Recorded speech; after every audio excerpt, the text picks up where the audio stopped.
जय श्री कृष्ण दोस्तों सबके अंदर अमर होने की चाह होती है। अत्यधिक जीवन जीने की चाह होती है। पर क्या हो अगर आपकी उम्र इतनी ज़्यादा लंबी हो जाए कि आपको मौत के लिए भी परेशान होना पड़े। आज हम लोग चर्चा करने जा रहे हैं एक ऐसे ऋषि की जिनकी उम्र अत्यधिक लंबी है, जिनके एक उम्र में कई हजार ब्रह्माओं की भी उम्र आ जाती है। तो चलिए दोस्तों, आज हम लोग जानते हैं महर्षि लोमस ऋषि के बारे में। लोमस ऋषि परम तपस्वी तथा विद्वान थे। वे बड़े बड़े रोमों वाले थे। इसी कारण इनका नाम लोमस पड़ा था। सप्त चिरंजीवियों के बारे में तो हम सब ने सुना है, लेकिन उसके अतिरिक्त भी कुछ ऐसे लोग हैं जिनके बारे में मान्यता है कि वे अमर हैं। उनमें से एक हैं लोमस ऋषि। अमरता का अर्थ यहाँ चिरंजीवी होना नहीं है, बल्कि उनकी अत्यधिक आयु से है। लोमस ऋषि ने युधिष्ठिर को ज्ञान की गूढ़ बातें बताई थी, जिसमें से वे एक योग्य राजा कैसे बने ये भी बताया था। एक बार लोमस ऋषि भगवत कथा कर रहे थे। उसी भीड़ में बैठा एक व्यक्ति उन्हें बार बार टोक रहा था। वो कभी एक प्रश्न पूछता तो कभी दूसरा। अंत में लोमस ऋषि ने क्रोधित होकर कहा, रे मूर्ख, तू कौवे की तरह काँव काँव कर रहा है। जा अगले जन्म में तू कौवा ही बन। इनके वचन के कारण उस व्यक्ति को श्राप लग गया, किंतु उसने विनम्रता से उसे स्वीकार कर लिया। क्रोध शांत होने के पश्चात लोमस ऋषि को अत्यंत खेद हुआ और उस व्यक्ति की विनम्रता देखकर उन्होंने उसे वरदान दिया कि अगले जन्म में वो कौवे जरूर बनेगा, लेकिन वो इतना पवित्र होगा कि जहाँ भी रहेगा कलयुग का प्रभाव नहीं पड़ेगा। ऋषि के श्राप के कारण वो व्यक्ति अगले जन्म में महान काकभूषुंडी के नाम से जन्म पाए। उन्होंने ही गरुड़ को भगवान शिव के द्वारा कहा गया रामायण कथा सुनाया, जिससे गरुड़ की अज्ञानता दूर हुई। अमर होने के बारे में एक कथा है कि बचपन में लोमस मुनि को मृत्यु का बड़ा भय लगता था। इससे बचने के लिए उन्होंने भगवान शंकर की घोर तपस्या की।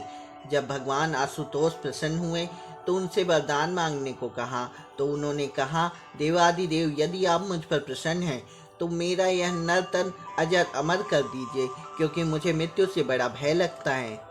इस मृत्यु लोक की सारी चीजें नश्वर हैं। आज नहीं तो कल सभी का विनाश होना तय है। यह ईश्वरी विधान है जिसको कोई नहीं बदल सकता। अतः तुम्हारी इस भौतिक शरीर को मैं अजर अमर नहीं कर सकता, किंतु तुमने मुझे प्रसन्न किया है, इसलिए लंबी आयु का वरदान ले लो। तब लोमस ऋषि ने चालाकी से कहा, अच्छा तो मैं यह मांगता हूँ कि एक कल्प के बाद मेरा एक रोम गिरे, और इस प्रकार जब मेरे शरीर के सारे रोम गिर जाएं तो मेरी मृत्यु हो जाए। भगवान शंकर मुस्कुराए और तथास्तु कहकर तुरंत अंतर्ध्यान हो गए। आरंभ में तो वह बड़े प्रसन्न हुए, किंतु जल्द ही अपने इस जीवन जीते जीते थक गए। उन्होंने मृत्यु की कामना भी की, किंतु वो संभव नहीं था, क्योंकि महादेव के वरदान के कारण उनके रोम की संख्या एक कल्प बीतने के बाद भी एक ही गिरती थी। इसकी वेदना को ऋषि लोमस श्री राम के पिता महाराज दशरथ को कहते हैं। एक बार वे अयोध्या पहुंचे और उन्होंने देखा महाराज दशरथ अपने किले की मरम्मत करा रहे थे। तब उन्होंने दशरथ से कहा, हे राजन, इतनी सुरक्षा की क्या आवश्यकता? क्या तुम चिरकाल तक जीना चाहते हो?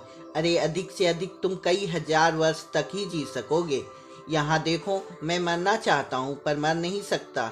उन्होंने दशरथ को महादेव द्वारा दिए गए वरदान के बारे में बताया और कहा, हे राजन, आज अगर कोई मुझे मृत्यु दे सके तो मैं अपनी सारी आयु और अपना समस्त पुण्य उसे दे दूंगा, लेकिन अभी तो मेरे बाएं पैर के घुटने तक ही रोम झड़े हैं।